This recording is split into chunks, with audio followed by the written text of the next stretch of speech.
My brother, he lost his son, and then not long after that, I lost my nana as well. What started as a way to deal with grief became an obsession. I'd love to do it in under 17 hours. I was prepared for it to take me 10 years or whatever. But after reaching that dream, everything nearly fell apart. I don't know if I can keep doing this, but also the fear of like, what am I going to be like if I don't do it? The injury wasn't just physical. It threatened the identity he'd built his entire life around. I just could not comprehend in my head that this was going to be it. From devastating loss to the brink of quitting, this is the story of Callum Gawne.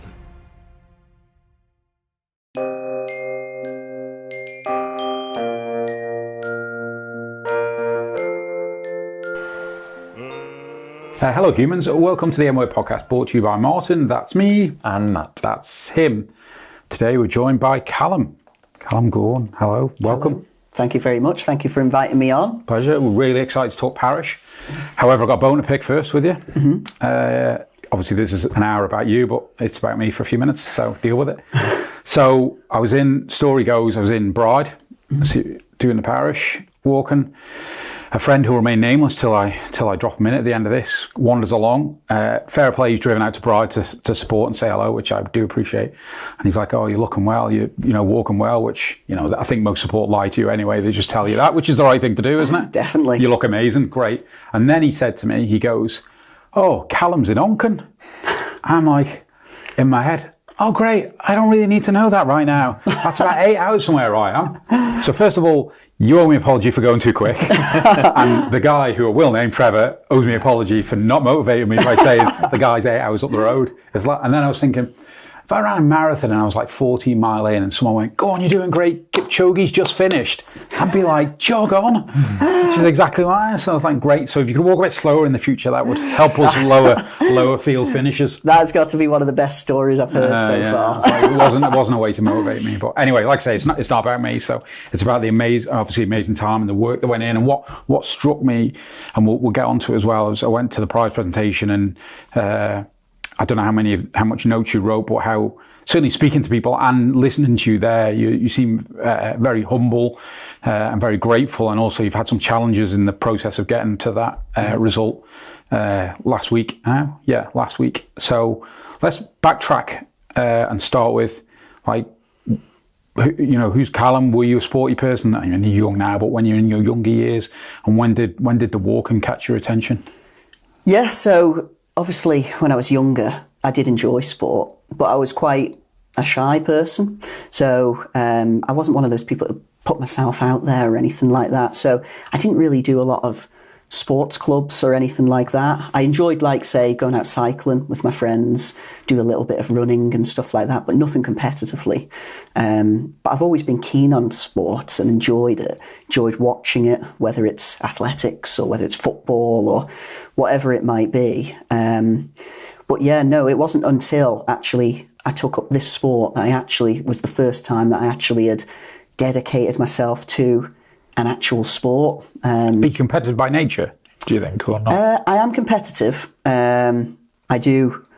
When I go into something, I want to do the best I can in anything. So whether that's sport or whether that's my job, I always want to do it to the best that I can. And then obviously I got into the walking, and it wasn't really I'm going into it to try and win or anything like that. I kind of entered the parish to more so as just like a personal challenge. And obviously it'd been a tricky year in 2022 because my brother, he lost his son, which obviously I can't even, begin to imagine how tough that was for him. It was so tough for all of us, but to lose your son is something that I don't think any person is ever expecting to go through. And then not long after that, I lost my nana as well, which I was really close to. So it was quite a difficult time, and I kind of wanted something to do to sort of, I'm going to do something and try and challenge myself, and particularly for my nephew, because obviously he never he unfortunately never got the chance to get to the age, say, that we are. So I thought, well, I'll go in that and I'll see what I can do.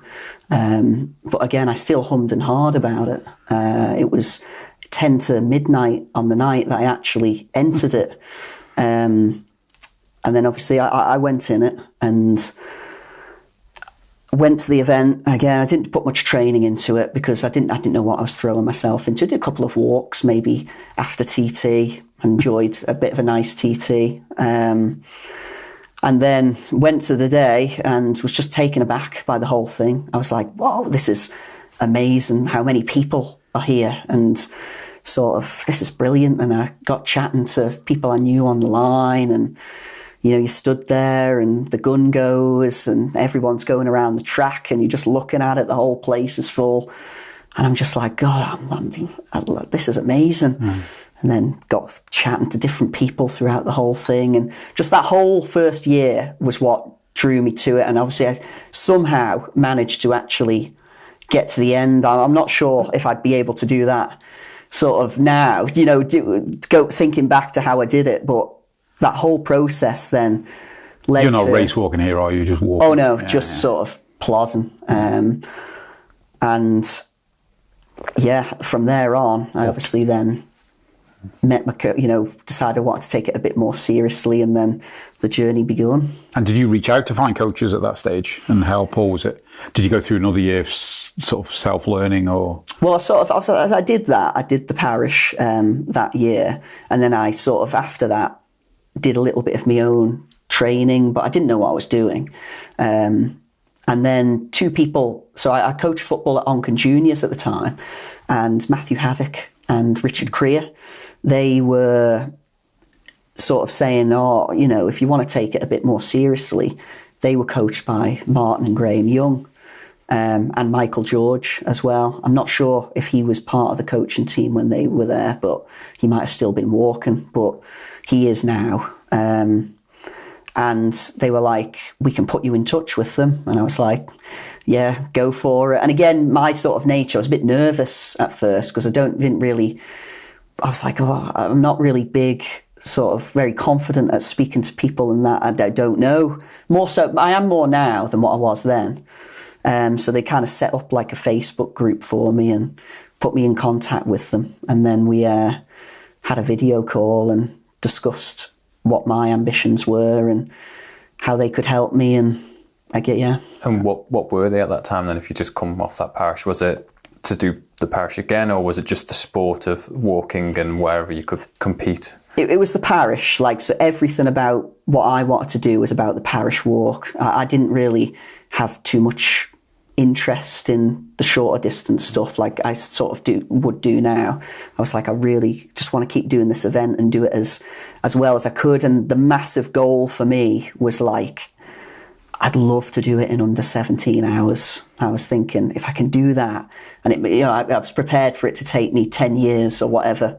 If I can do that, I'll be so satisfied, and I feel like I've really done something special. What was the reason setting that 17 hours?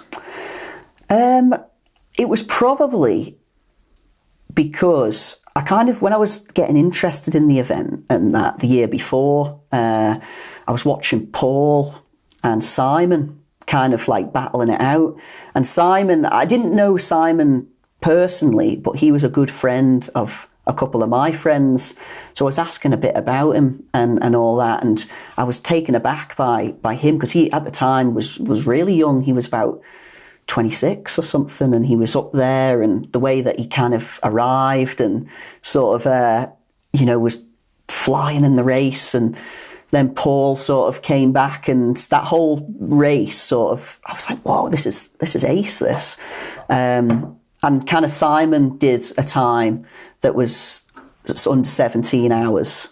And Paul obviously went on to win the race, but I was like, well, I thought I'd quite, I wouldn't say like similar, but I looked at Simon and thought, he's quite similar to me. I mean, to the point we even have the same last name, but sort of just, my friends know him, we're quite similar. And I thought, well, I'll see, maybe if I set that target, maybe I'll just be able to to achieve that at some point. So He was third this year, wasn't he? he was third this year. Yeah, It's interesting. When I was at the ceremony, I sat with a couple of lads, and there's a few other Gawnes that finished it as well. I know a couple of the other ones, or one of the other ones. I know of them. And somebody next to me said, "God, a lot of Gawnes finish this, don't they?" And I was like, "Well, the one I know, she's from farming stock, Right. so they'll be proper, solid because you're farming stock. Are you from farming stock? Are you or not?" I'm not at all. No, I'm no nothing. No. I don't think anyway. No. Well, I'm sure somewhere back to a couple of generations. It is amazing because you're talking in 4 years. While 4 years sounds like a long time, the reality is it's not, especially in an endurance sport. It's amazing how quickly you came on. So that second year, then you got some, and I presume we'll call it race walked it the second year that you did it. And what was that like? It was, again, a whole different experience because I was, I'd obviously had a bit of technical work. I was complete novice when I came to them. So, which they enjoyed, my coaches. Like they've said, like it was nice to take someone who just had no idea what they were doing, and try and mould them into what they see as the ideal race walker. So obviously, like I'd done then more training and more specific training. I'd started to learn things like sort of my approach would have been just kind of, I'm just going to go out and do miles for miles' sake. But they were like, you do maybe a faster session, a longer session, rep session or whatever. So I'd sort of started to begin to enter this sort of world of actual training, structured training. But obviously I hadn't done too much. And because of my capabilities at the time, it was building up slowly. And when I met them in January, there was 6 months until that parish. So they kind of set me a target time of like, we think you can do 18 hours. And I was like, yeah, okay. But just as the rate, again, the atmosphere of the event and that, I ended up tagging on, and I seen like Richard Gerard ahead with Dean and that. And I never thought I was going to be able to keep up with them, but they were there like in front of me. And I was like, wow, I'm doing quite well here. And again, that race just progressed on. I had my dad and my brother supporting me on that one because I was new with Martin and Graham. Their philosophy was obviously they'll support the people that have obviously been with them the longest and that. So it completely made sense to me. I didn't expect to have that. I think it was Craig Fletcher and Dean at the time that they were supporting.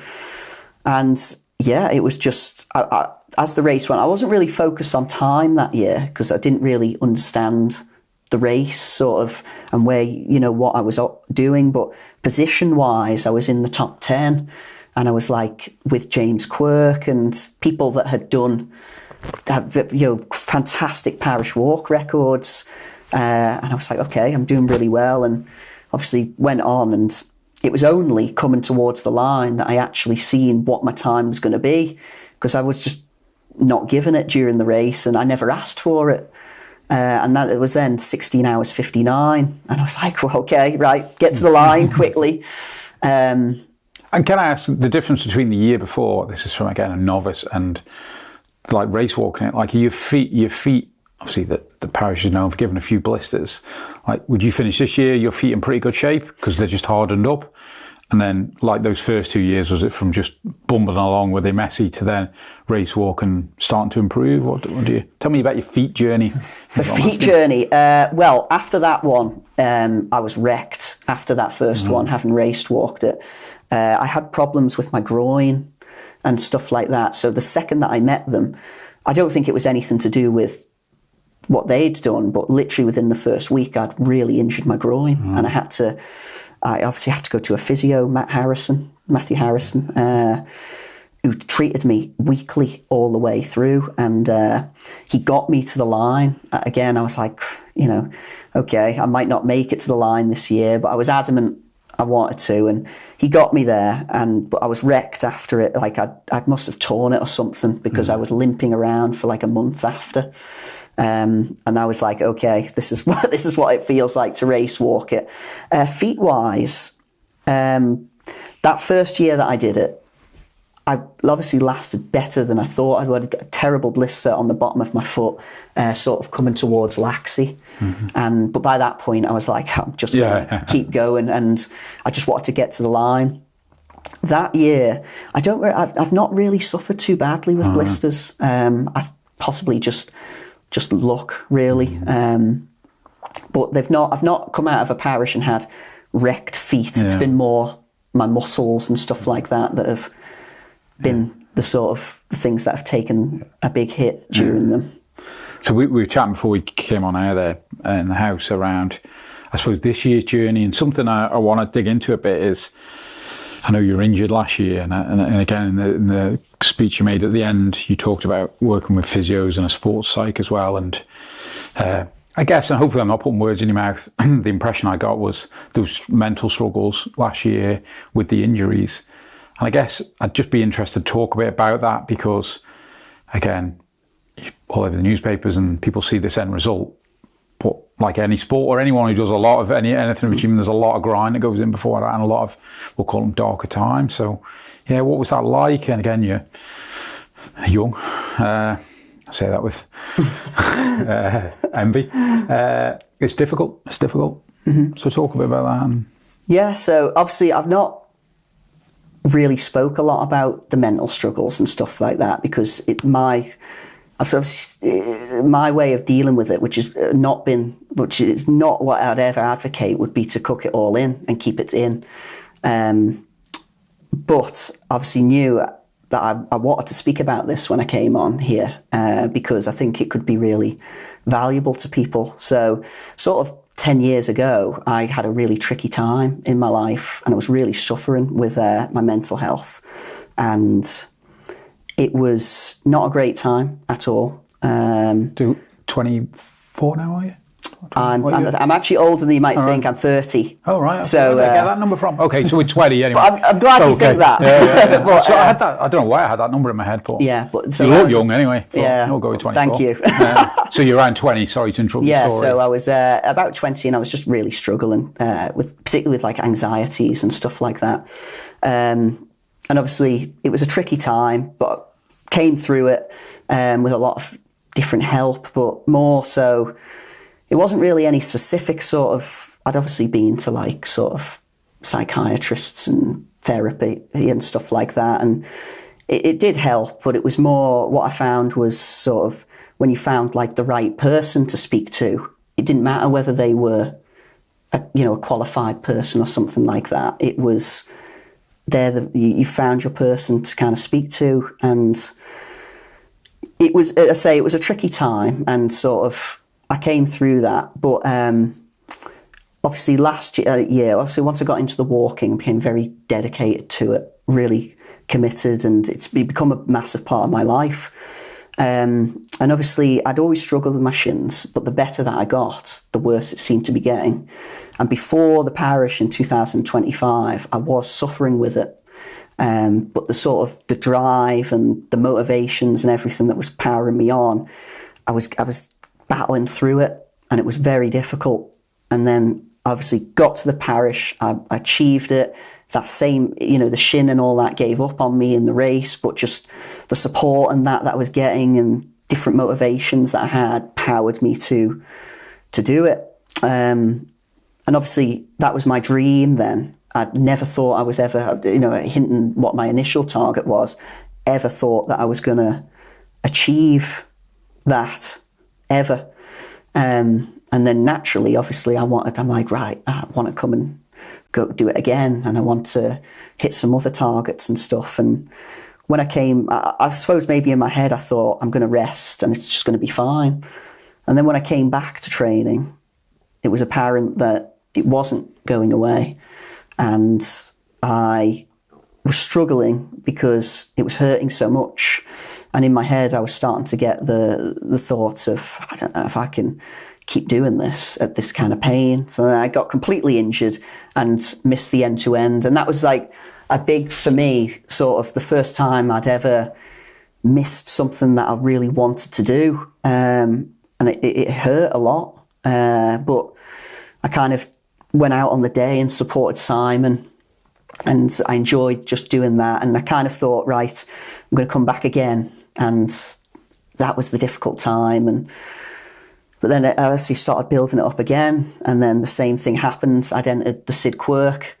I had to miss that in the exact same sort of way. Like, I'd done about 5 weeks of really quite good training. And then not even within like a week of it, it was like 2.5 weeks out, I got the same injury and I couldn't do it. And it was really hurting because I still believed like maybe I can force my way back, but it was never going to happen. And it really got me down. And the fact that it had happened twice since then, but I also knew earlier on, before the parish in 25, that it was starting. I really started to kind of have some really bad thoughts and stuff. I was really struggling, and it reminded me, the scary part is it reminded me of that time, like 10 years ago. And that in my head was, I was struggling to kind of cope with it. I was obviously saying, I don't know if I can keep doing this, but also the fear of like, what am I going to be like if I don't do it? If I don't have this anymore, like, this is a big part of my life now. And sort of from that time back then, like, at that point, I kind of really got into, back 10 years before, into like coaching. And obviously then my journey to become like a PE coach, and that started, and that was kind of my thing. That was my purpose that kind of helped me get through that time. And whereas obviously I still do that, and that's a massive part, and I can touch on that later. It's a big fuel of my motivations. But now I had the walking as well, and that was what I, dedicated all my time to, and what I wanted to. I felt like it was something that I'd found that I was quite good at, because obviously, as I was saying, when I was younger and that, I was quite shy and I wouldn't put myself out there. I'd kind of not really be up for trying things, really, in that sense. I just kind of wanted to stay in my comfort zone, and the walking changed me in that sense, made me a lot more confident.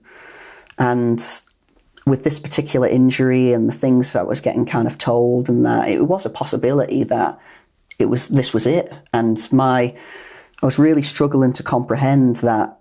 And it just felt like that was it, wasn't it? It was like I battled through the issues and the motivation, the injuries and that, to get to that point. Mm-hmm. And then that was it. Mm-hmm. And I wasn't ready for it to be it. I was like, I want more out of this. And the things that I was using it for, that motivate me on. So I'd say I was really struggling. And I obviously then met Rich Sill. I'm trying to think of how it came about. I'm sure he approached me. And obviously we chatted a bit beforehand. We've obviously known each other, and because we worked in similar departments at the time. And he just said, I'd like you to be one of my sponsored athletes. And I was like, right, okay. I was thinking, why? Because I was like, my career at the minute is all over the show and completely in the wrong. So, it's not going well at all here. And I don't even know whether I'm going to be able to come back. But he kind of, he showed some belief in me. And he said that he liked everything that I was about, sort of why I was doing it and what was motivating me on. And that gave me a bit of a boost. And I started working with him, and he was helping me see a lot clearer, understand me as a person, really, what I'm sort of, how I think and all that, and was creating pathways for me to, right, this is where we are now. We need to get this sorted. We're not just my approach was, I think I'm just going to, if I work hard, I'll overcome it no matter what. Which obviously wasn't working. And he just guided me in the right direction, and he kind of listened to me with all my issues, and sort of from there on things started to get better. That was when I kind of, went to see a particular private doctor and get diagnosed and find out what the issue was, and then I'm sure we'll touch on it again later, but it all just went up. But it was a real struggle. I'd lie in my bed at night sort of just overthinking it. I'll admit I would cry sometimes at the thought of I just could not comprehend in my head that this was going to be it, and because I knew I could no longer go on with that issue. You mentioned the word in there, purpose, didn't you? And it's interesting because, again, I speak to a lot of sport athletes along various ranges of what they do, and their identity gets tied up in their sport. So it's Callum the race walker, it's not Callum the PE teacher, it's not Martin the cyclist or whatever it might be, and you end up, when you can't train, it becomes a head fuck, pardon my French, doesn't it? It does. And that word, I guess, hopefully that and I'm not here to talk about what Rich talks to you about, but that psychology side tries to open up the doors to go, there's many other identities to Callum, and while we can work on getting back to being the race walker, there's all these other aspects. And I guess, and I haven't not been through it, but it frees up the mind a bit, which then helps you think clearer and more, I guess, strategic, going, all right, okay, well, let's fix this problem here. And I don't know, but that's what I hear. That word that you used there, identity, that was a big word that, in my head, my identity was, I'm the race walker, I'm the Parish Walk winner, and that was going to be taken, and almost the fear of becoming irrelevant almost was kind of how my brain was processing it. And it was like, and isn't it funny, because, and I haven't met you, there's like, when you say that, people can interpret that as like ego going, like, I'll be irrelevant, when obviously you're not after publicity. I'm sure you're not after the accolades per se, because it's personal drivers, isn't it? It is. But it's funny how there's still it's almost supposed self-identity, isn't it? I self-identify as this, and therefore if that gets taken, forget about what other people think of me, or that identity, it's how I self-identify. So when that's taken away, it's that lostness, I guess. That's a word. Yeah, and I'd say that's where I was lost. And obviously, like, a big thing to me is my job as well. I work in peel cloth workers now, but I have touched, like when I worked at MSR, touched bases in so many different schools because I was going around different ones. So over the island, I've met thousands of kids. Some will now be like 18, 19, and then obviously you've got the real young ones that are coming through right now. And, I use that as a big thing, sort of like, there's nothing special sort of about me. I'm not some kind of superior athlete or whatever.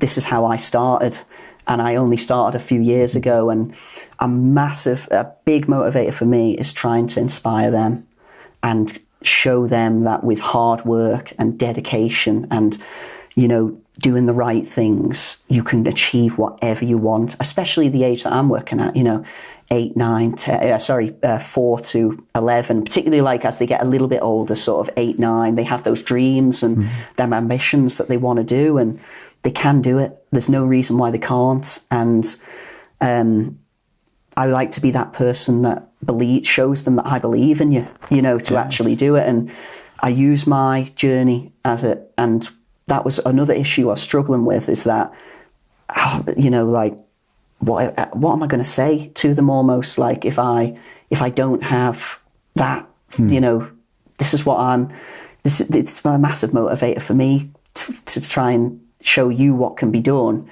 because I'm going to do it myself, like, to show you that anybody can do anything if they put their mind to it. And again, that identity and sort of, that was how my mindset was thinking, but Rich was able to help me sort of guide me and sort of, say things like, take that for example, they don't just see me as just the race walker, they see me as their PE teacher, and something where, hopefully I bring a lot of enjoyment to them. And I know he was on here once and he mentioned about PE in primary school being a massive benefit to the mental health of children. and that kind of thing, you know, like he helped show me that you're doing things for them, even if you're not doing the race walking. And again, it was just opening my mind, which was so closed at the time with sort of the negativity of all that was happening, into the sort of opening it up to the bigger picture of it. And can I go back, and maybe it's naughty of me, but let me go back to 20, not 14. And it just to maybe people, you said you were in kind of struggling in with places in your head. Like if an 18-year-old listen to this now, a 20-year-old, and they have similar, what would your advice be to them? I think my advice would be is to talk about it. Like back then, I didn't, and I'd cook it all up, and I felt so bad every day. And you're doing things that you think are being productive for you, but you're not. You're suffering inside. And again, it's sort of, I am a PE coach, but part of my role is to help people in whatever ways it might be. And I having been there myself, I know that what might seem small to someone might be massive to somebody else. And that I almost feel like people that have been there and will understand those people a little bit more. So sort of like one of the positives I take from those experiences is that it's helped me become really good at reading people's emotions and being able to recognise if they're not right, or if they're indirectly sort of asking for your help without actually, because that's hard to do.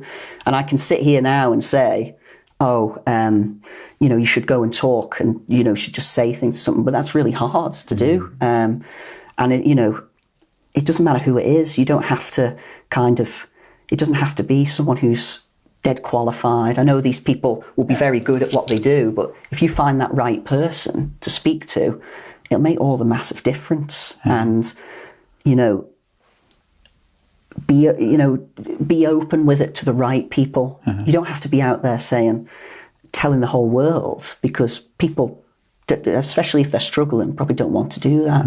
But speaking to the right people about things will really help. And that would be my biggest bit of advice. And particularly at that age, I think it's a really interesting time in people's lives, sort of 16 to, I know I was a little bit older than that, but, you see people leaving school and that, and they're all of a sudden going into the big world, and it's totally different. And I think like the school system and that, I obviously don't work in a high school, but my impression is sometimes it's geared towards you have to be ready at this point.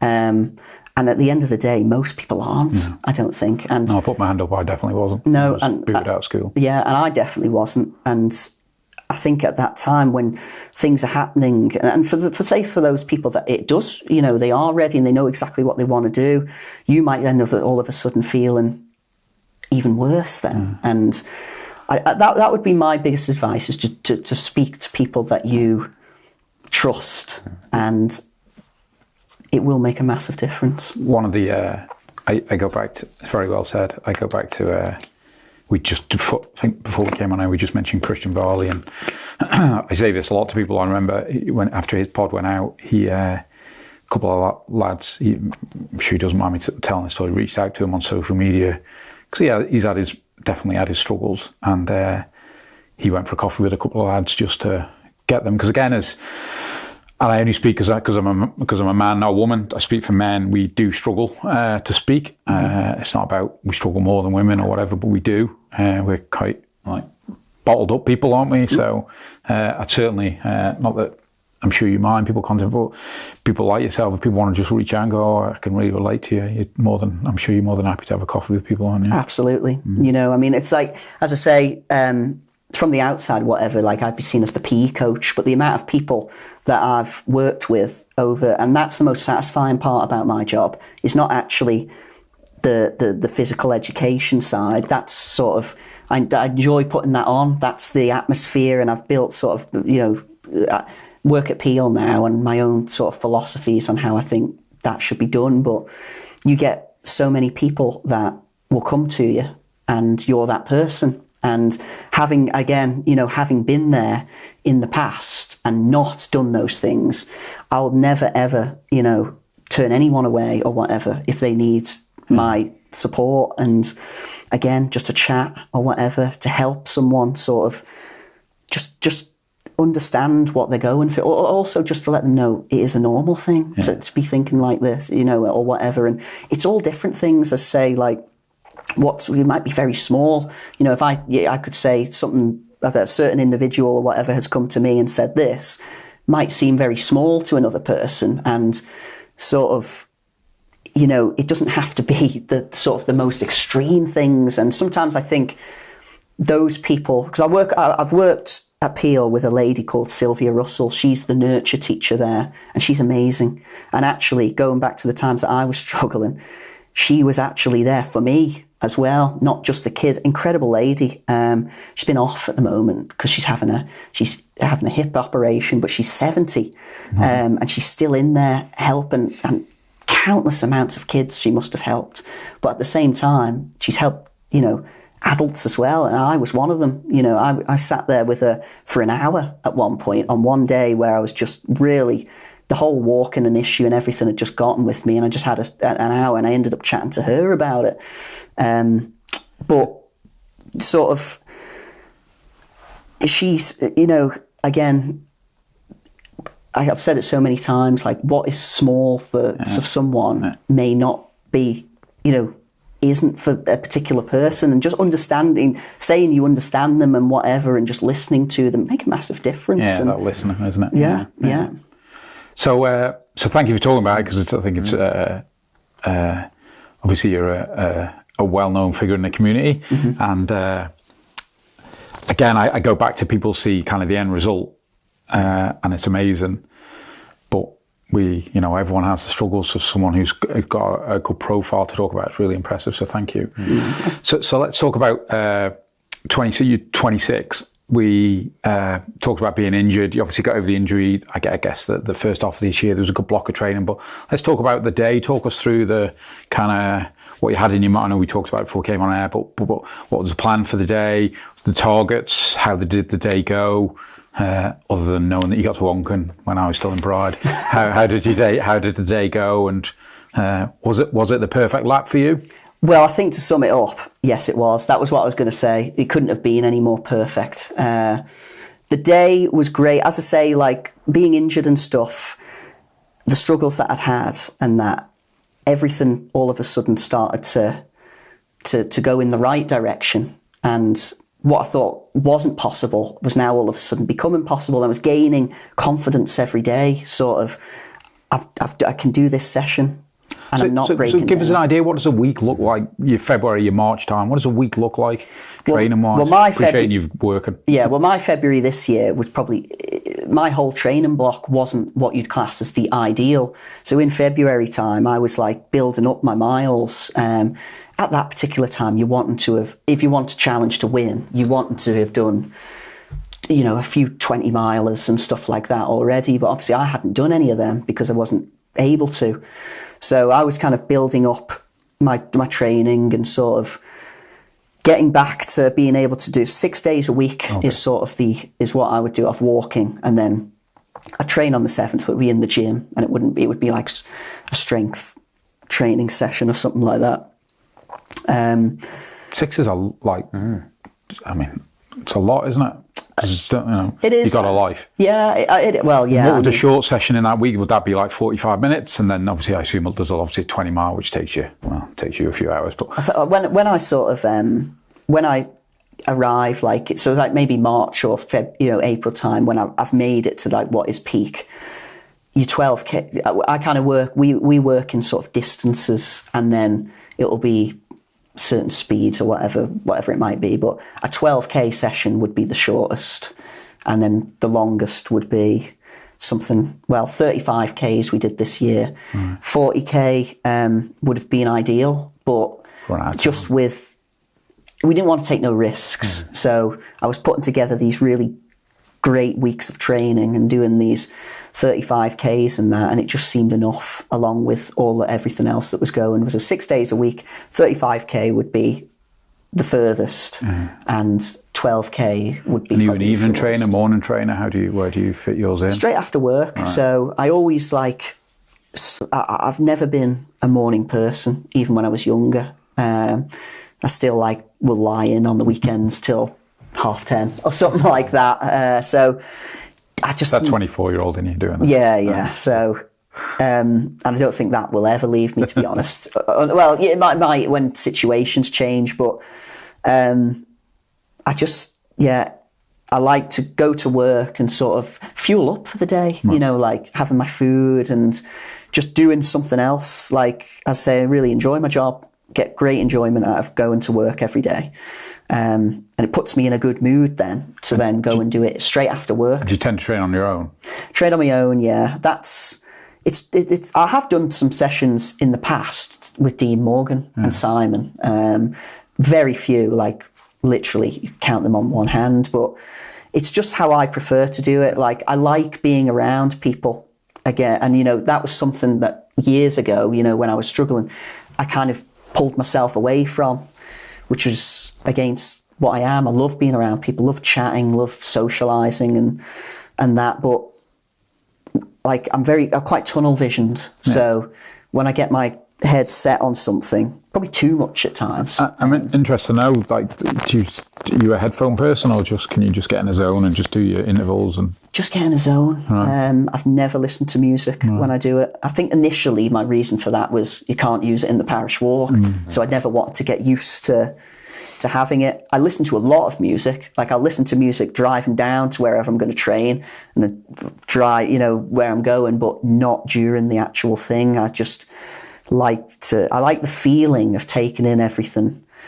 Not literally saying, oh, there's a lovely view or whatever, but just being in the moment of really pushing yourself. And I guess it's an opportunity to listen to your body as well, isn't it? Yes. If something's starting to niggle. Mm-hmm. The race walking itself, I think it was last year someone got disqualified, didn't they? Have you ever struggled with the technique and I think I've always have something planted, haven't you, foot-wise?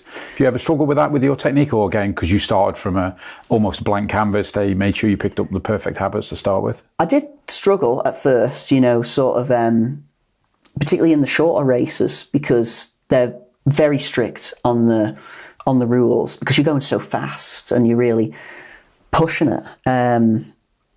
I did, yeah, and there was a lot of comments that were made about me, about he's not a brilliant walker, or his technique's not very good, and this and that, and it kind of, my coaches and Martin and Graham and that and Mike were very good at keeping me focused in that sense, because I am quite an emotional person. I'll take a lot to heart what people say. So if someone says, oh, you're not very good, and I won't comment, but I did a race, I was against Gianni, and he is brilliant, isn't he? Absolutely fantastic. And it was up Ramsey, and I was loving. Definitely running.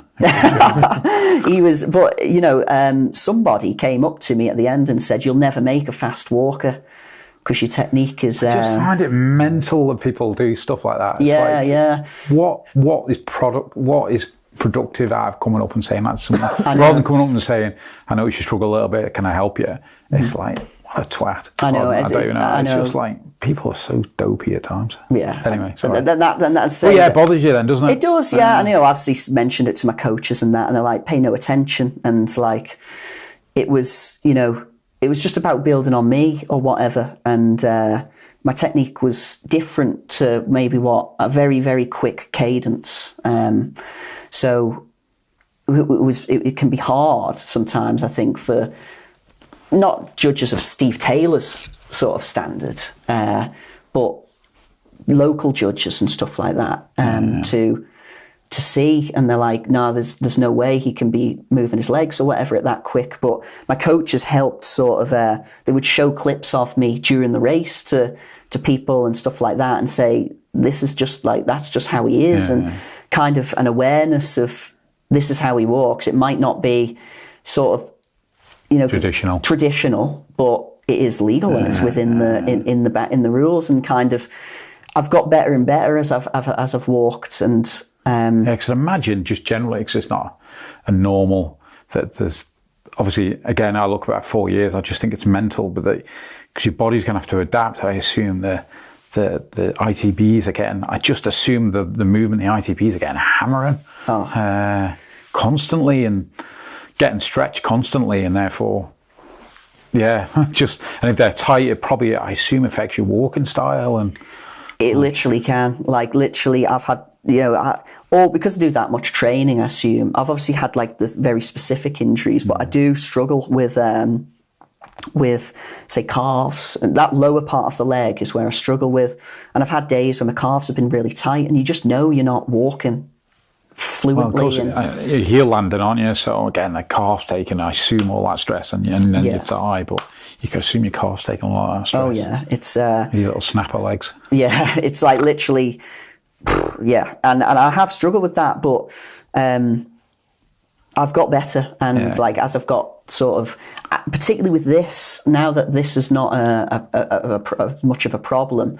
I mean, again, there's still things like, there are certain aspects of the training that I've not delved into yet, because it's only like 6 months, 6 months ago that we actually got on top of it.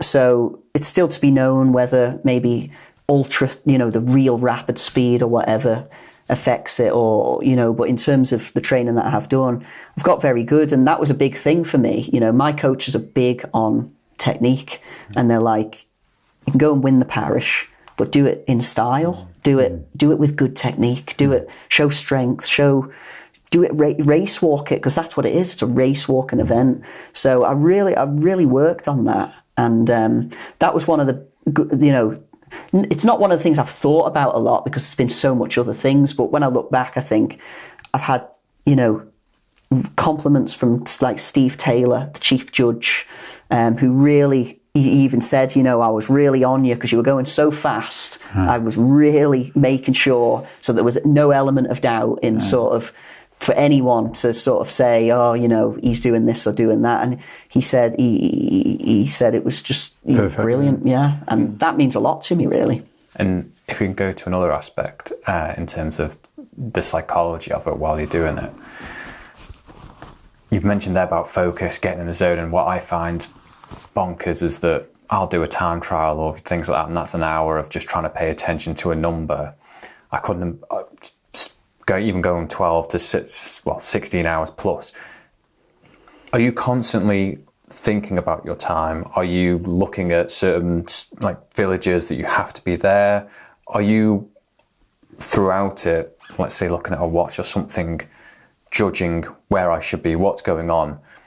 Or are you just kind of just letting your coaches tell you? Or is that something you're constantly thinking, right, I need to keep to this pace, constantly on it, I need to be on a limit or a certain pace throughout the whole, the lap? Yeah, I think this year was the most I've ever been focused. Like, again, like sort of, it's in my nature. I'll see people and hello, give them a wave or whatever, but it was something that was pointed out to me. It was like, you were just ultra focused. And I say one of the only times, I think I mentioned it off air, was the only times I actually came out of that focus was when a group of lads from Peel, and they'd come all the way from Peel to Lonnon to come and support me at the end. It's not all the way to Lonnon. It's a long way. Yeah, but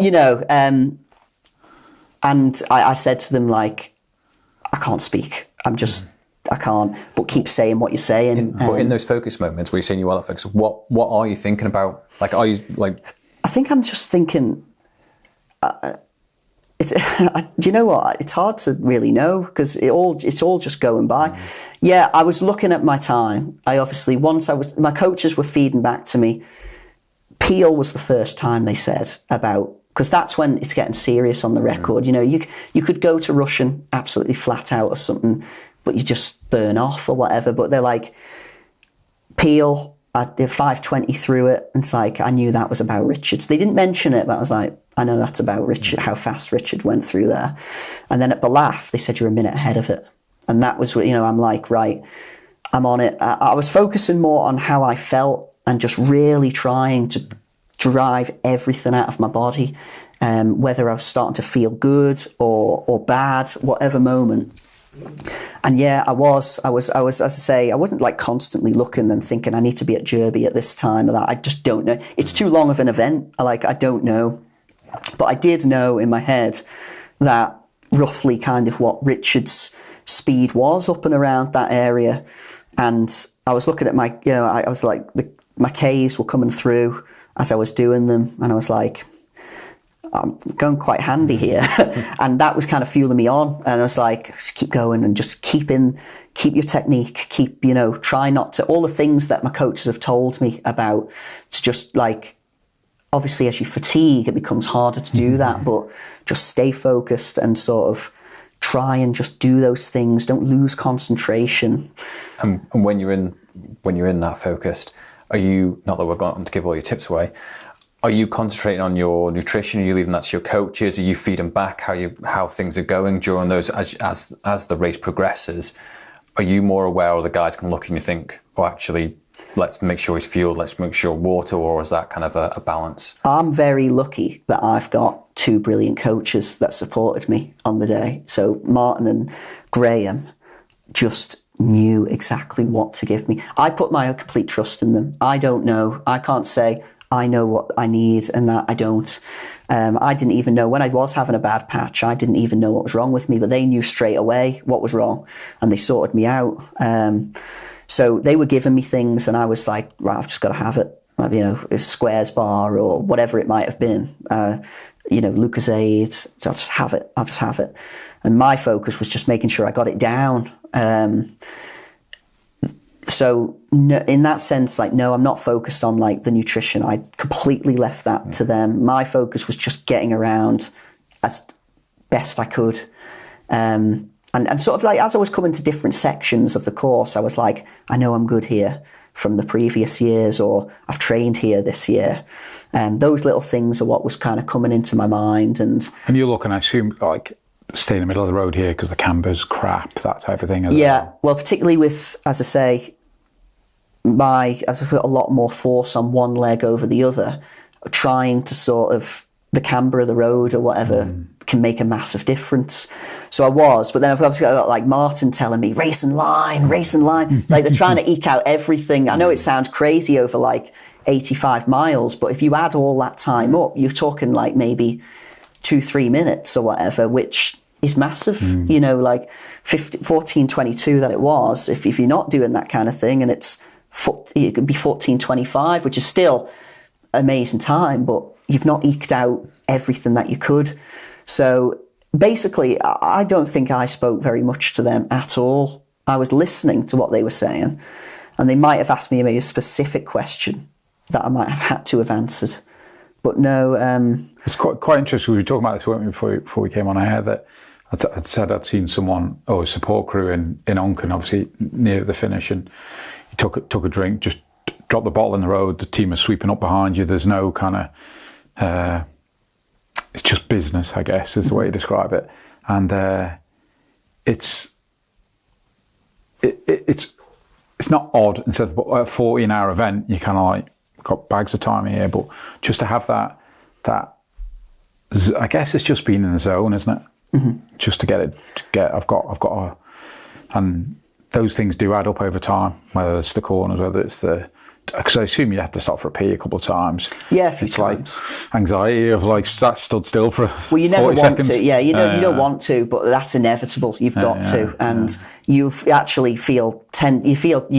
You feel 10 times better after you've done it. So it's you don't. As I say, you're I really don't want to stop, but you have to.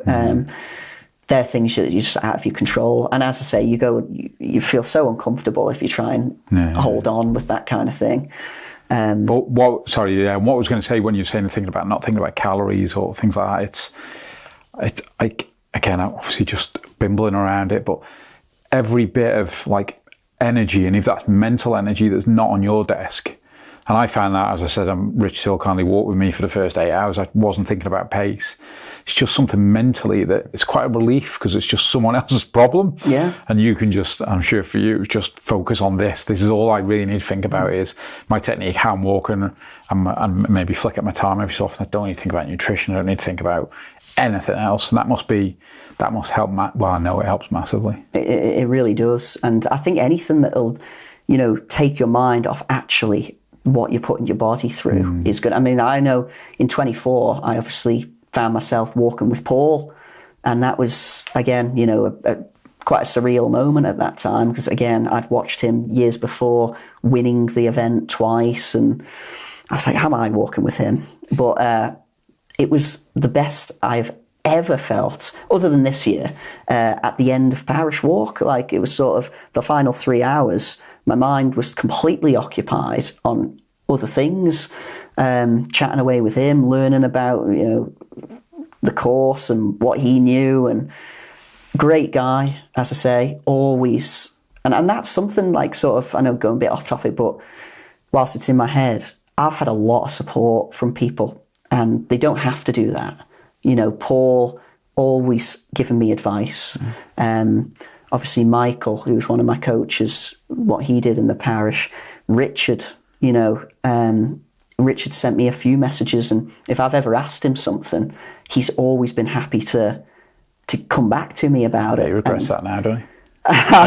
Maybe. But you know what? I'm sure Again, he said that he was really happy that it was me that broke his record, and that means a lot to me. And he said that to other people as well, without me even... Records are there to be broken, aren't they? Yeah, and... but yeah, it's... Yeah. So we're a week on now. How's the body recovering? Do you go back to straight training? Do you have a little bit of time off now? I have a bit of time. You have to. Like, I think more for up here as well, because... obviously, you're going to be going through the motions. You'll know from your own training and that when you're just on it, you can only do that for so long before you just need a mental break from it. So I have about a month off, and then I sort of come back into training. In the past, I've always been like, I'm coming back and I'm going to do this, and this. Too quick to jump ahead. And that's something that I've worked with Rich on, is just slow down a little bit. So I'm trying to enjoy this particular achievement, because this is obviously something that I absolutely never thought I would be doing when I first started this. So actually trying to just absorb it and take it in for what it actually is. It'd probably be years really until you I think really... so. I mean, I can't. I do get asked, what do you think of it? And I'm like, I don't really know at the minute. I can't really find the words, because it still hasn't really sunk in quite. Obviously, see the stats and they all come up and that, but just like, it's not even how the record was broken. It was how much under it was, and that has, I think if there was ever a message, ever an example of something where if you dedicate yourself and really focus all your efforts on doing something that you want to do, then you can do it, because... You did it. I did it, yeah. And I'm definitely not any super human or whatever at all. Hard work and grind. Absolutely, 100%. The future then, so obviously a lot, there's motivation in doing things, and I guess it's winning it, breaking records, and I guess the best athletes in the world, they win things 4, 5, 6. They want the next Olympic. Is that how you? Obviously, it's a little bit of time off, but you just have to kind of reframe in your head of like, and maybe it isn't. I want a third, or I want to push that time a little bit more. Or have you not had time to think about that, or you don't even? Or is there a part of like, I don't even think about that right now because I'm the champ. Who cares? I'm trying to think like that, because that's what that's what I think is the right thing to do, is to just try not to look too far ahead. But obviously, naturally, you can't help it, can you? So the Parish Walk is what drew me to race walking, and it's a massive event. It's so huge in my calendar of anything that I do during the year, and obviously the impact that I can see it has on other people.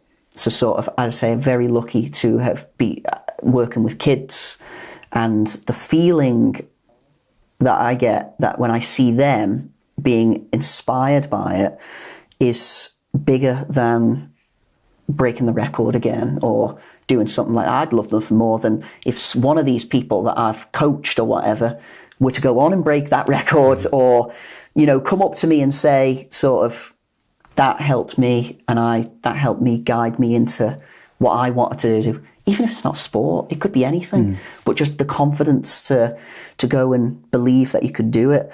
So I am drawn completely to the Parish Walk. Obviously, with that performance that I've done, there's obviously other avenues. Set the bar quite high. Yeah, and there's obviously other avenues and sort of stuff that I could go down. But I haven't really give thought us some about. examples what that might look like.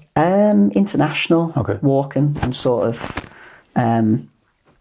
trying to sort of. You've done much off island before? No, I haven't, because obviously that was the plan after last year's parish was to delve. You know, I was always going to come back and do the parish again, but sort of go and experience that. But with all the issues, I never was able to. And that is something I would like to go and do, because obviously, particularly with that time, you know, I've been told a lot of things, you know, how special that is and how impressive it was, and it is something I'd like to do. So you were saying before we were talking off air about the French guy that was second, and obviously he pushed fairly hard early on. I don't know, I assume he's maybe done some international events, and you've got, quote unquote, a benchmark to go, well, I know I mean, he's obviously done a very good run, but I'm slightly ahead of him. So is that something to... Yeah. I don't know whether he is an international walker, but he's a very high profile. Right. His most recent performance was a 24-hour race where he covered 124 miles to win the race. He is a regular 100k competitor, 100 miler. Or you a centurion? I'm not. Yeah, no. Not at the minute. I don't think I will do that for a long time, because you can't really do a parish and that in the same year. Okay. Or it's very demanding. Just whack on 15 mile up the prom while you're waiting for me to finish. They did do that one year, I think, didn't they? But yeah, I knew he was coming. And obviously, I think sort of, and this is another thing, sort of because we're such a small island. I think naturally people almost fear the bigger sort of the countries, or, you know, I certainly seen it. Or one of my brothers, who's a very good football coach, used to say that, you know, you take kids particularly away to play football against teams from across, and they were beaten before they'd even started because they're from England and they must be better than us, which is not the case. And kind of, a lot of people were saying a lot of things about him to me, and I knew he was a good walker because he'd contacted me on Facebook or something like that, you know, saying he was coming over and wanting to know a bit about the event. It's all flat, it's fine, mate. Yeah.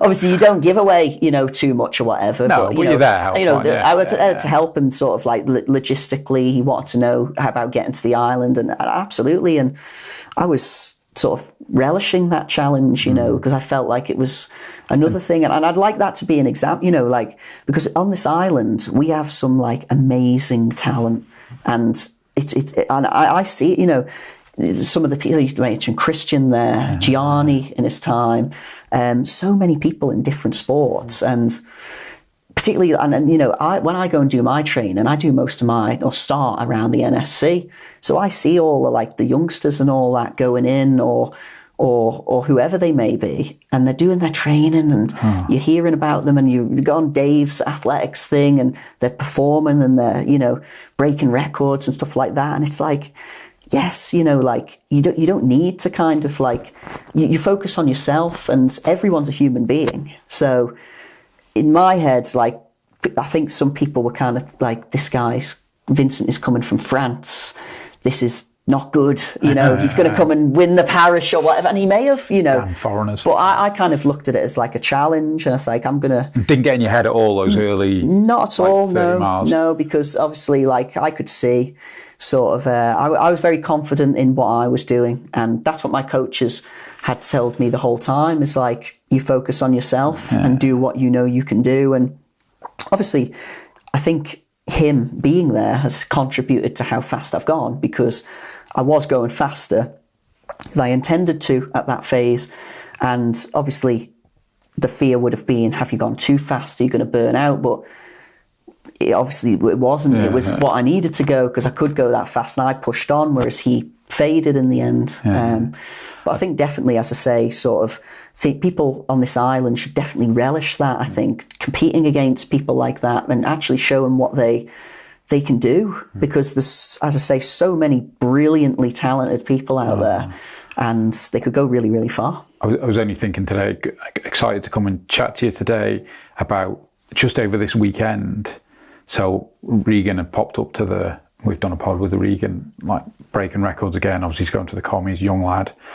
I don't know whether it's been officially announced, but a lad we cycle with, Max Walker's on the Tour de France squad for the cycling, which was on the podcast we did with him. He was like, what's your dream? And it's to go to the Tour de France, and he'll ride it on Sunday, which is just, again, local lad that just raced, obviously a quality performances like yourself, Jade, who we've had on the Boxer, again, a champion. The depth of sport is mental. It's honestly mental. And I think for such a small island, the amount of it is unbelievable. Yeah. And just because, as I say, there are a lot bigger countries than us out there, but it doesn't take away how talented everyone is. And, you're seeing it all the time, people breaking records and going to that next level. You speak about Regan there. I know he was at the Parish Walk presentation, and there was a load of other young athletes, some of them which I've coached and will know me before I've coached PE, I should say, not actually athletics to them, but before I'd even started walking, some of them. And that's what I say. I hope that it can be something that sort of they look at and go, yeah, and believe that they can go on and do that, because all of them stood on that stage more talent than me, because I've seen it. A couple of them in particular, amazing at what they do, and from when they were really little, you could just see it. And the fact that they're still there now, doing it and getting better and better.